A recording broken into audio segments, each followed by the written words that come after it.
Rachel Reeves has announced the date of the budget amid warnings she will be forced to hike taxes. The Chancellor will deliver the crucial statement, unveiling the government's tax and spending plans, on November 26. Ms. Reeves is understood to be drawing up plans to ensure the economy works for ordinary working people, with a focus on driving down inflation, putting a strain on households' budgets. The later-than-expected date is designed to allow her to make announcements on driving up productivity over the autumn, in the hope that the Office for Budget Responsibility, OBR, watchdog factors this into its forecasts. It will be Labour's second budget since the party's landslide election victory last year.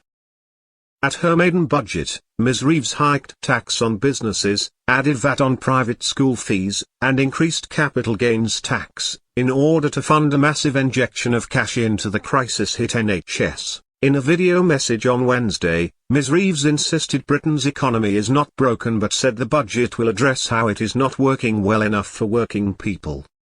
She said, "Bills are too high, and you feel that you're putting more in, but you're getting less out. And that has to change."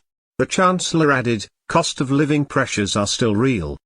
And we must bring inflation and borrowing costs down by keeping a tight grip on day-to-day spending through our non-negotiable fiscal rules. It's only by doing this can we afford to do the things we want to do.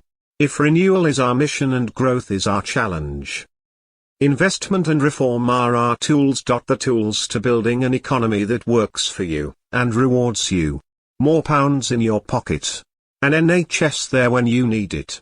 Opportunity for all. Those are my priorities." But November's statement comes amid warnings from economic experts the Chancellor will be forced to hike taxes to plug the gap in the nation's finances. The NISR economic think tank warned last month that she is set for a £41 billion shortfall on her self-imposed rule of balancing day-to-day spending with tax receipts in 2029-30. Should Rachel Reeves raise taxes in the 2025 budget? Keir Starmer has previously said he does not recognise the figures but has stood by Labour's manifesto vow not to increase taxes on working people, ruling out any increase in VAT, national insurance, or income tax.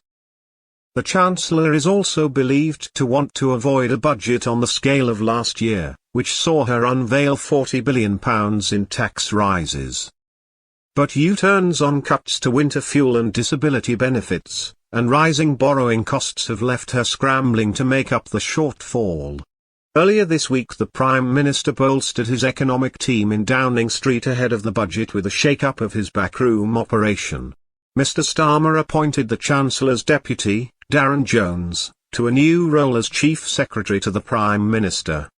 He also brought in Baroness Minouche Shafik, a former Bank of England Deputy Governor, as his Chief Economic Advisor, and Senior Treasury Mandarin Dan York-Smith as his Principal Private Secretary. Recent reports of the Chancellor being sidelined by Mr. Starmer are understood to be wide of the mark. Ms. Reeves' comments came as the disaster ex-Tory Prime Minister Liz Truss claimed Britain was heading for a calamity under the Chancellor's economic orthodoxy. In an interview with Sky News, Ms. Truss, who was turfed out of office after just 49 days after her mini-budget sparked turmoil in the financial markets, again appeared unrepentant.